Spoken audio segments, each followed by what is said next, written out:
Hey y'all, it's Cindy Cobb with Around the Town in the South, and I am in the famous Howlin' Miles. We are in the Red Room. Yeah, the Red Room. We've changed the name of this room a lot of times. It used to be called the Neon Fish Room. Oh, well, I've had a lot of fun in this room. But whatever it's called, yeah, it's sort of the Swiss Army knife of Howlin' Miles. It's the room that we use for all sorts of stuff. So. It is absolutely beautiful. But we're here today talking about the House St. Paddy's Day Parade 2020. I hadn't got to talk with Malcolm since you made the announcement. I guess it was November. Yep. And I wanted to know about the parade, the theme of the parade. We've had some people asking, what exactly does that mean? How are we supposed to dress and things like that. So give us a little bit of insight on the parade. The last time we talked, you weren't sure that we were going to have this parade, and everything is on, and I'm excited. Great, so am I.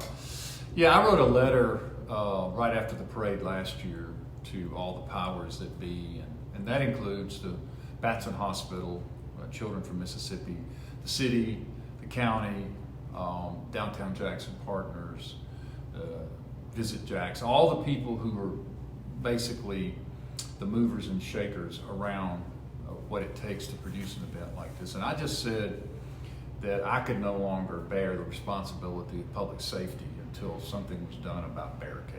Mm-hmm. and the cost of insurance, frankly, because the cost of insurance is through the roof on something with 70, 80,000 people out in the streets. So, right.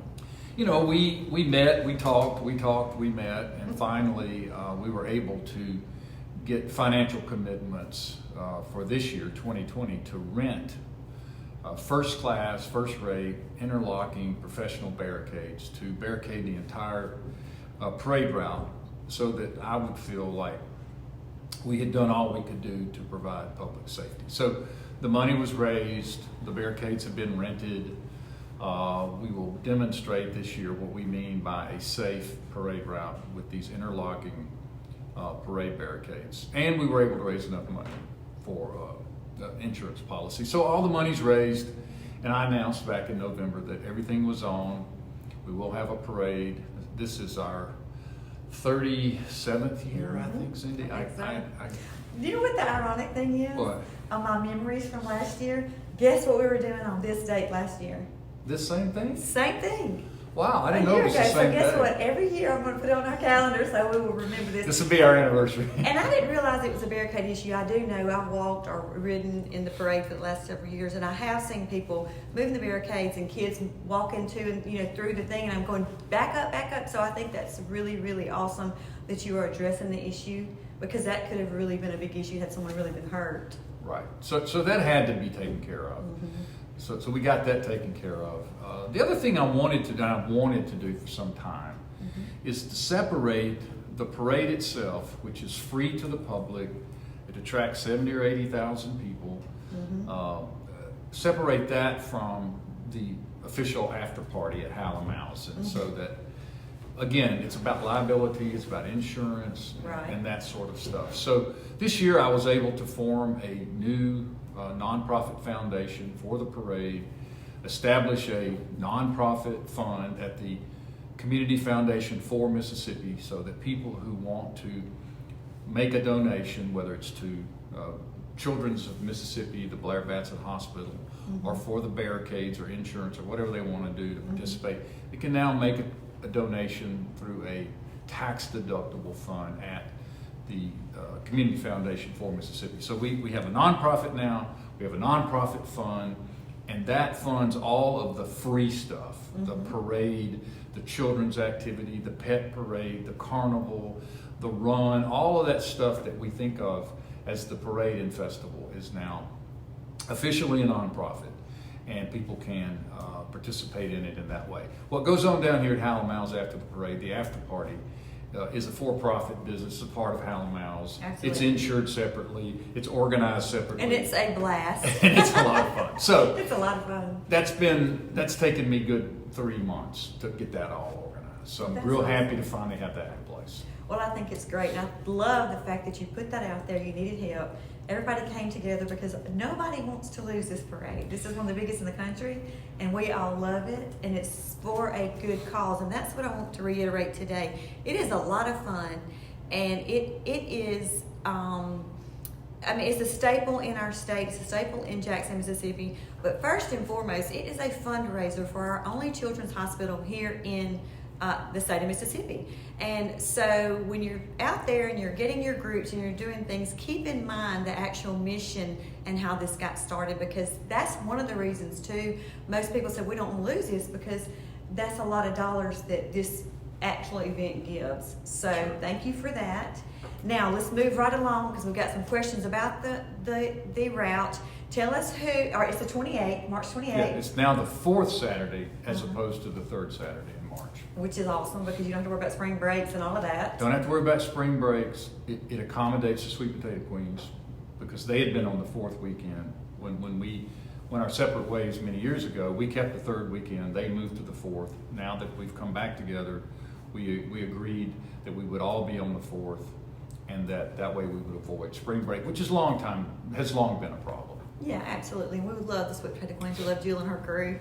And it's so much. I came at first when y'all were together, everybody was together. Then I came to each one, it was separate, and it just wasn't the same. So last year it was. The Sweet Potato Queens came out in droves and they had a blast. So who's the Grand Marshal? Trace ALSTON is the head of the Rude Men, Rude Boy float. And Trace has he's been in every parade. He started out as a Millsap student when he was there. And they were the Rude Boys for years, and then they grew up and they became the Rude Men.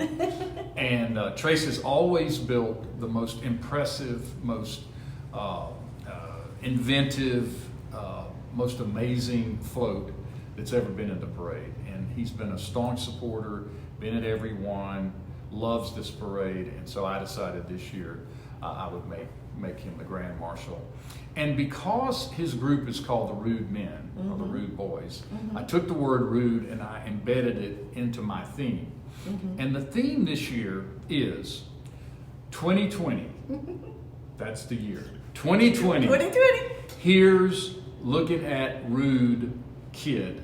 Now, here's looking at you, kid, is a line out of Casablanca. Yes. So I took the 2020 as in vision, as in seeing, and said, here's looking at you, 2020. And then I replaced the word, here's looking at, instead of you, I put rude kid. So whatever people want to do, whether they want to do something around the Rude Men, they want to do something around 2020, they want to do something about vision, they want to do something about Casablanca. Imagine the potential of just watch the Casablanca movie and there is 1 million characters and 1 million themes embedded inside of Casablanca. So that's the theme. I know it's, for whatever reason, I always have a weird sort of theme, but that one has it just raised a lot of questions. It raises questions, but it brings people's creative juices to light. And last year the floats were unbelievable. They were great. Some of the floats you just think, how on earth did they, first off, come to think of that, Right. and second off, bring it to fruition. It takes a multitude of people. It takes an army to get this off the ground. This is not a one-man show. It's an everybody's show in this area. So if you're looking to come, I'm going to link all the information on there, including about the nonprofit, because I did not know about that. I love learning things when I come. I'm going to go check that out. And also, if you do want to give, please do, because it will help stay in that fund to make sure that this is funded year after year after year. Can I say one more thing about the barricades? I want you to, yes. So one of the responses we got from putting this word out that we just had to do something about public safety. And because the city doesn't have the resources of the barricades needed, the county doesn't have it, no one really has what we need. So we were forced to actually rent that this year. But we don't want to send money out of Jackson. We don't want to send money out of Mississippi. So some very creative people at the corrections, they have the prison industries organization. You know about the prison industries? I do. They came to us when they heard about this dilemma, and they have offered to manufacture these barricades and sell them to us, the city of Jackson, at a low cost, and they will store them, transport them, and manufacture them. Now, wow. I didn't know this organization did this. Ricky Thigpen at Visit Jackson didn't know this organization did this. The people at the city didn't understand it. But out of this sort of plea to we've got to do something, we have uncovered a locally organized prison industries group which takes people who are incarcerated, teaches them a skill, and then they manufacture products and then they sell them. So we're hoping that next year, not this year, that we will begin to buy these barricades that have been manufactured here in Mississippi by inmates and to have them as a permanent stock so that we won't have to rent them anymore. So that is a great ending to an otherwise sort of story that had me concerned that we weren't ever going to have this again if we couldn't figure this one out. So and that's a great awesome job. because you put out what you need, and we're Mississippians. We're all about looking for the solution, Right. and we found one. Okay, I have a question. So with the barricades, when you're thinking about doing that, on the site that I'm going to put up to the nonprofit, is there a special section fund where you go and click where that you want to pay for the barricades?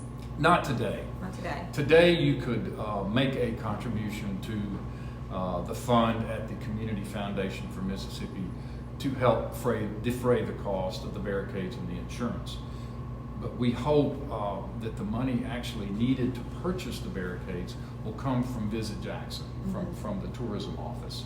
And they will literally purchase them, and they will be available for all everything. events, whether it's the Dixie National Parade, or it's the Jackson State Homecoming, or the Christmas Parade, or any of the other parades that we have, or other festivals or other events where we need barricades, that the city and the what we call Visit Jackson, the tourism organization, from that day forward will own all of these barricades, and they'll be available. So it could be a real gift to the city, to the special events program in the city, not just for us, but for Gumbo Festival, for the Blues Marathon, for everything else that goes on in and around the city to have these valuable barricades. So we're very hopeful that will work out. I think it will. I've got a few ideas we'll talk about afterwards. I think we'll help on that. Y'all, thank y'all for joining us. We love. I love Malcolm White. I love watching I love watching your food show now. And by the way, I'm going to come back on. We're going to do a vlog on that too. I'd love to tell the that radio story. show. Excuse me, the radio show. Yes. Deep love South it, love Dining. it. But Every Monday morning at 9 o'clock on Mississippi Public Broadcasting's Think Radio. But they got a Facebook page too. Yep. And that's really what I follow. Because Okay. I follow that and I read your stuff. But y'all, thank you for joining us. If you have any questions, be sure to message either their Facebook page or you can contact them through their website with any questions that you have. I look forward to seeing you on the parade route. I will have my pink party hat on. I bet you will. As usual. And it's going to be a lot of fun. So thank y'all for joining us and thank you for joining me. Thank you for having me. Y'all have a great day. We'll see you around the town.